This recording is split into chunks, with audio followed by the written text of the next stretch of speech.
National council of education research and training मतलब NCERT की तरफ से 2026 में जून 2026 में नए रिक्रूटमेंट नोटिफिकेशन जारी हो चुके हैं ऑफिशियल वेबसाइट पर। किस किस लेवल की पोस्ट हैं, कौन कौन सी पोस्ट आई हुई हैं, कैसे अप्लाई करना है, क्या पूरा प्रोसेस होने वाला है, क्या सिलेक्शन प्रोसेस होगा, कंप्लीट इन्फॉर्मेशन आपको मिलने वाली है। लेकिन आगे बढ़ने से पहले अगर आप पहली बार इस चैनल पर आए हैं रोज़गार अपडेट विद आदिल खान पर, तो चैनल को सब्सक्राइब ज़रूर कर लें और बेल नोटिफिकेशन दबा लें ताकि कोई भी वैकेंसी इंडिया के किसी भी कोने से आएगी तो सबसे पहले जानकारी आपको मिल जाएगी। तो चलिए आज की जो वैकेंसी है उसके बारे में देख लेते हैं, कौन सी पोस्ट आई हुई है और क्या काम उसमें करना पड़ेगा। सबसे पहले ये जो एनसीईआरटी की तरफ से जो वैकेंसी आई हुई है इसमें आप ये समझ जाइए कि आपको क्या काम करना पड़ेगा, आपकी रेस्पॉन्सिबिलिटी क्या होने वाली है।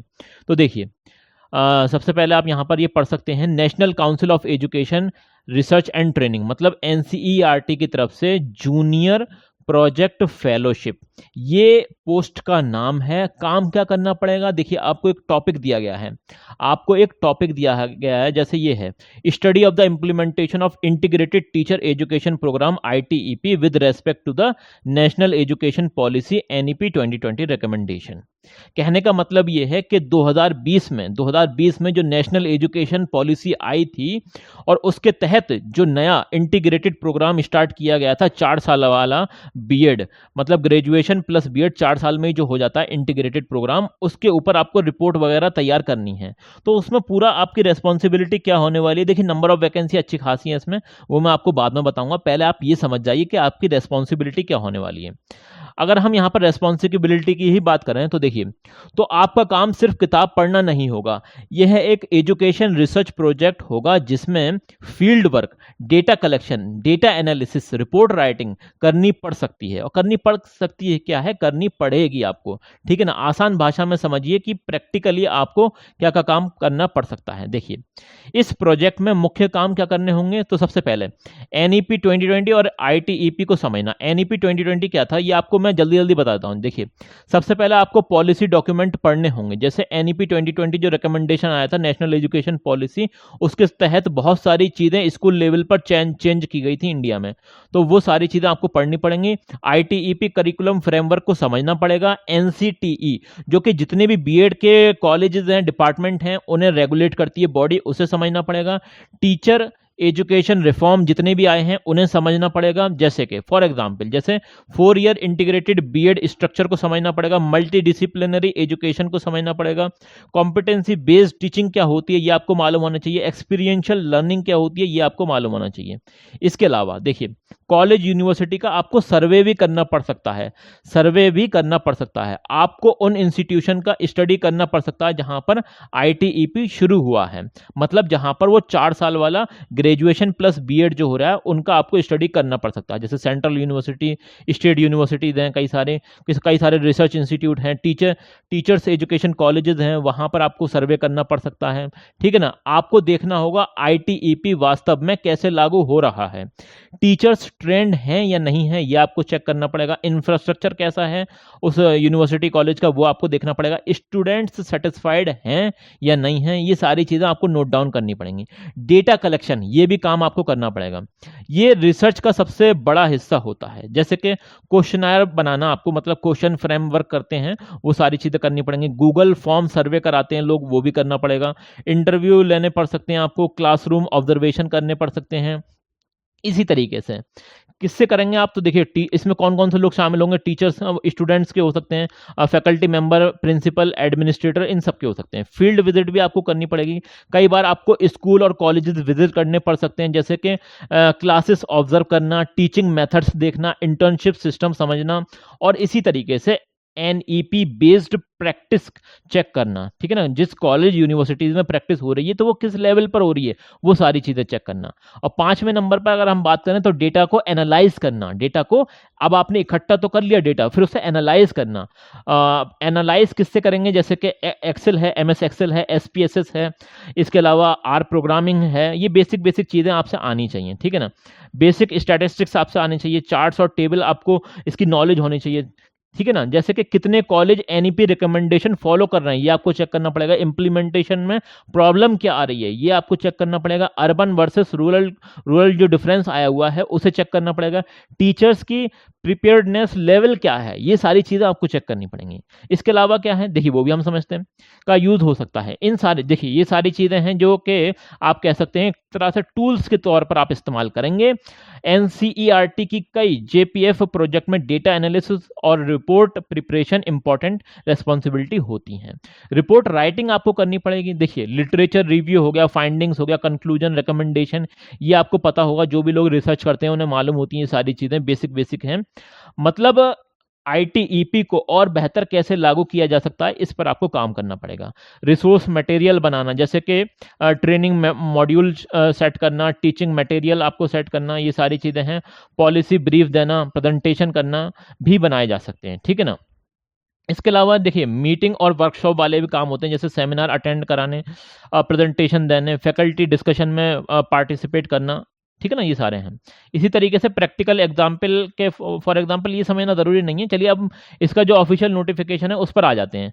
अब डायरेक्टली हम ऑफिशियल नोटिफिकेशन की तरफ चलते हैं। देखिए ये ऑफिशियल नोटिफिकेशन है, कहाँ से आया है, department of teacher education, department of teacher education. और ये किसके तहत है, national council of education research and training. अब ये नोटिफिकेशन जो आया था वो 11 तारीख को आया था, 11 जून को ये नोटिफिकेशन आया था वेबसाइट पर। और इसमें आप ये देख सकते हैं ये जो वैकेंसी हैं अलग अलग टॉपिक दे रखे हैं। एक टॉपिक तो मैंने आपको समझा दिया, फॉर एग्जाम्पल ये वाला टॉपिक ही मैंने आपको समझाया था, study of the implementation Integrated Teacher Education Programme, ये था। इसके अलावा ये दूसरा टॉपिक है, इस पर भी आप काम कर सकते हैं। ये तीसरा टॉपिक है, ये चौथा है, ये पांचवा है, ये छठा है। और इसमें यहाँ पर नंबर ऑफ वैकेंसीज भी दे रखी हैं, ये नंबर ऑफ वैकेंसीज यहाँ पर आप चेक कर सकते हैं। तो ये है। इसके अलावा हाँ, एलिजिबिलिटी समझना बेहद ज़रूरी है। देखिए आपकी मास्टर डिग्री कंप्लीट हो जानी चाहिए एट द टाइम जब आप अप्लाई कर रहे हैं। तो देखिए फॉर एग्जांपल एजुकेशन सब्जेक्ट में आपने मास्टर डिग्री हासिल कर रखी है, इंग्लिश है, साइंस है, सोशल साइंस में किसी भी सब्जेक्ट में, या फिर ह्यूमैनिटीज़ के किसी भी सब्जेक्ट में XYZ आपने कर रखा है मास्टर डिग्री, और वो भी 55% के साथ, तो आप यहाँ पर अप्लाई कर सकते हैं। और SC ST और PWD कैंडिडेट्स ने अगर 50% भी हासिल कर रखे हैं मास्टर डिग्री में, तब भी वो अप्लाई कर सकते हैं। तो ये तो एसेंशियल क्वालिफिकेशन है, मतलब ये तो मैंडेटरी है, इतना तो होना ही चाहिए। इसके अलावा डिजायरेबल कैंडिडेट के मतलब ये हैं कि इनके ज़्यादा चांसेस है, अगर ये अप्लाई करेंगे तो इन पर ज़्यादा चांसेस है, ये डिजायरेबल हैं, ठीक है ना, इन्हें प्रेफरेंस मिलेगी। जैसे फॉर एग्जांपल अगर आपने बीएड कर रखा है या फिर BLED कर रखा है तो आपके ज़्यादा चांसेस हैं। आपने PhD इन एजुकेशन कर रखी है तो आपके और ज़्यादा चांसेस हैं। आपने जैसे कि देखिए आपको डेटा एनालिसिस करने के लिए SPSS जो टूल है, सॉफ्टवेयर है, उसका इस्तेमाल करना पड़ता है। MS ऑफिस के जैसे MS एक्सेल वगैरह है, गूगल वर्क स्पेस है, डेटा एनालिसिस के कई सारे सॉफ्टवेयर आते हैं। तो अगर वो आपसे आते हैं तो आपके और ज़्यादा चांसेस हो जाएंगे। प्रोफिशिएंसी आपकी इंग्लिश और हिंदी में होनी चाहिए, ठीक है ना। एकेडमिक रिपोर्ट आपको लिखनी है ना, और प्रेजेंट भी करनी है, तो वो सारी चीज़ें होनी चाहिए। आपको बोलना भी आना चाहिए प्लस लिखना भी आना चाहिए। ओके, थॉरो अंडरस्टैंडिंग आपकी होनी चाहिए NEP 2020 और ITEP प्रोग्राम के बारे में कंप्लीट नॉलेज आपकी होनी चाहिए। तो ये सारी चीज़ें हैं। अब यहाँ पर किस एज तक के लोग अप्लाई कर सकते हैं, तो देखिए 40 साल तक के लोग अप्लाई कर सकते हैं, 40 ईयर के लोग अप्लाई कर सकते हैं। और एज रिलैक्सेशन में यहाँ पर आपको बेनिफिट मिलेगा अगर आप किसी रिजर्व कैटेगरी से आते हैं, वो भी गवर्नमेंट ऑफ इंडिया नॉर्म्स के हिसाब से। और ये तो भाई सेंट्रल गवर्नमेंट की वैकेंसी है, तो इसमें किसी भी स्टेट से आप अप्लाई कर सकते हैं, इक्वल अपॉर्चुनिटी आपको मिलने वाली है। और ये जो प्रोग्राम रहेगा ये कॉन्ट्रेक्चुअल रहने वाला है, मतलब इसमें डेट भी दे रखी है 31 मार्च 2027 तक ये आपका प्रोग्राम चलेगा। और ऐसा नहीं है, अगर आपने यहाँ पर एक बार प्रोजेक्ट फेलोशिप का ये काम अगर आपने कर लिया तो हो सकता है आपका मूड बन जाए, आप रिसर्च में चले जाएं, आगे PhD में चले जाएं, या फिर किसी और इंस्टीट्यूट में, चाहे वो आप कह सकते हैं कि चाहे गवर्नमेंट बॉडी हो, चाहे या फिर आप यंग प्रोफेशनल की वैकेंसीज होती है उसमें भी अप्लाई कर सकते हैं। और फर्दर आप सीनियर रिसर्च एसोसिएट बन सकते हैं, रिसर्च आगे फर्दर रिसर्च कर सकते हैं, कहने का मतलब ये है। इसके अलावा अगर आपने नेट और PhD आपके पास है तो आपको 37,000 रुपये 37,000 पर मंथ की सैलरी आपको मिलेगी। अगर आपने नॉन नेट है, आपके पास नेट नहीं है, खाली मास्टर डिग्री है, तो आपकी सैलरी होने वाली है 35,000 रुपये पर मंथ। और वॉक इन इंटरव्यू होने वाला है आपका, क्लियर कट मैं आपको बता रहा हूँ, ये डेट और टाइम दे रखा है, ये आप नोट कर लेना। ओके, अब यहाँ पर एक इम्पॉर्टेंट बात ये भी है, देखिए ये जो वैकेंसी है ये प्योरली टेम्परेरी बेसिस की वैकेंसी है, लेकिन इससे आपको बेनिफिट बहुत ज़्यादा मिलेगा। आप फर्दर रिसर्च कर सकते हैं, आगे रिसर्च की फील्ड में जा सकते हैं, तो ये सबसे बड़ा फ़ायदा है यहाँ पर। अगर अगर हम बात करें, देखिए please bring all original degree marksheet certificate and one set of self attested photo copies at the time of interview. देखिए आपको ओरिजिनल प्लस उसकी फोटो कॉपी दोनों लेकर जानी है, जो भी आपके ज़रूरी डॉक्यूमेंट हैं। Persons whose master degree is awaited please do not apply. देखिए क्लियर कट इन्होंने लिख रखा है कि जिन लोगों का अभी मास्टर डिग्री कंप्लीट नहीं हुआ है तो वो अप्लाई नहीं करें। यहां पर वही लोग अप्लाई करें जिनकी मास्टर डिग्री कंप्लीट हो चुकी है एट द टाइम जब आप अप्लाई कर रहे हैं। ओके, आपके पास उसकी मार्कशीट होनी चाहिए, फोटोकॉपी करा के जाना है आपको। Selected candidate will be required to join immediately, और आपको इमीडिएटली ही ज्वाइन करना पड़ेगा, इसके लिए आप प्रिपेयर रहना, ठीक है ना। तो यहाँ पर अलग अलग वैकेंसी, अलग अलग पोस्ट हैं और अलग अलग टॉपिक हैं, आप अपने हिसाब से देख लेना। और वैसे मैं बताऊँ यहाँ पर ज़्यादातर देखिए सारे ही सब्जेक्ट ऑलमोस्ट आ चुके हैं जिनमें अप्लाई कर सकते हैं। अब देखिए इंग्लिश वाले भी हैं, साइंस वाले भी हैं, सोशल साइंस वाली हैं, सभी लोग अप्लाई कर सकते हैं, तो कोई ऐसा मसला नहीं है। एक तो ये वैकेंसी हो गई, इसके अलावा यहाँ पर एक वैकेंसी और भी है जो मैं आपको दिखा देता हूँ, सीनियर रिसर्च एसोसिएट की। अब देखिए सीनियर रिसर्च एसोसिएट आप जब भी बन सकते हैं, जैसे फॉर एग्जांपल कहीं पर आपने जूनियर फेलोशिप का काम किया हो, रिसर्च असिस्टेंट आप कहीं पर रहे हो, कहीं पर आपने रिसर्च वगैरह का काम किया हो, तो ही आपको ये पोस्ट मिल सकती है। और कम से कम तो 2 साल का आपके पास एक्सपीरियंस होना चाहिए, तभी आप यहाँ पर अप्लाई कर सकते हैं। कौन कौन से टॉपिक है, तो टॉपिक ये रहे, और यहाँ पर भी आपका वॉक इन इंटरव्यू होने वाला है। एजुकेशनल क्वालिफिकेशन वही है, सेम है, जो पीछे दे रखी है वही यहाँ पर दे रखी है। लेकिन लेकिन लेकिन सबसे इंपॉर्टेंट बात यह है कि यहाँ पर आपको पास 2 साल का यहाँ पर एक्सपीरियंस होना चाहिए, रिसर्च एक्सपीरियंस होना चाहिए, या फिर टीचिंग एक्सपीरियंस आपका हो, एकेडमिक एक्सपीरियंस भी चल सकता है, तो भी आप अप्लाई कर सकते हैं। और सीनियर ये क्या है, सीनियर आई थिंक, हाँ, सीनियर रिसर्च एसोसिएट बनने के लिए यहाँ पर 45 साल तक के लोग अप्लाई कर सकते हैं, और इसका टेन्योर भी 1 साल का रहने वाला है। यहाँ पर आपकी सैलरी बढ़कर मिलेगी, यहाँ 42,000 और 40,000 होने वाली है। नेट पीएचडी वालों को 42,000 और खाली मास्टर डिग्री वालों को 40,000 रुपये होने वाली है। और इसका जो इंटरव्यू होगा, वॉक इन इंटरव्यू, वो 29 जून को होने वाला, मतलब 29 जून को होने वाला है। जगह का नाम दे रखा है, ये नोट डाउन कर लेना, चाहे आप इसका स्क्रीनशॉट ले लें। अप्लाई करने का सेम तरीका है भाई, आपको डायरेक्ट जाना है, ये सारी चीज़ें लेकर यहाँ पर ये दे रखा है, ठीक है ना। वॉक इन इंटरव्यू है, कोई अलग से फॉर्म आपको फिलअप नहीं करना है, तो ये इंपॉर्टेंट बात है। अब एक इंपॉर्टेंट बात और भी है कि जो लोग ये समझते हैं, जिन्होंने एमफिल किया है या फिर पीएचडी में वक्त गुजारा है 5 साल या जो भी है, 3 साल 4 साल, तो वो ये ना समझें कि उनका जो टाइम पीरियड है पीएचडी वाला वो रिसर्च में काउंट होगा, वो एक्सपीरियंस में काउंट होगा, वो नहीं काउंट होगा एक्सपीरियंस में। आपने कहीं पर जैसे रिसर्च असिस्टेंट होते हैं या रिसर्च एसोसिएट होते हैं, ऐसी वैकेंसी पर काम किया है, ऐसी पोस्ट पर काम किया है, तभी उस केस में आपको यहाँ पर आपका जो एक्सपीरियंस है वो काउंट होगा, अदरवाइज काउंट नहीं होगा। ये पीएचडी वाला तो बिल्कुल ही नहीं होगा। आपने पीएचडी में काम किया है तो आप ये ना समझें कि वो एक्सपीरियंस में काउंट होगा, ठीक है ना। तो ये क्लियरली यहाँ पर पॉइंट नंबर 6 पे लिख रखा है ये इन्होंने।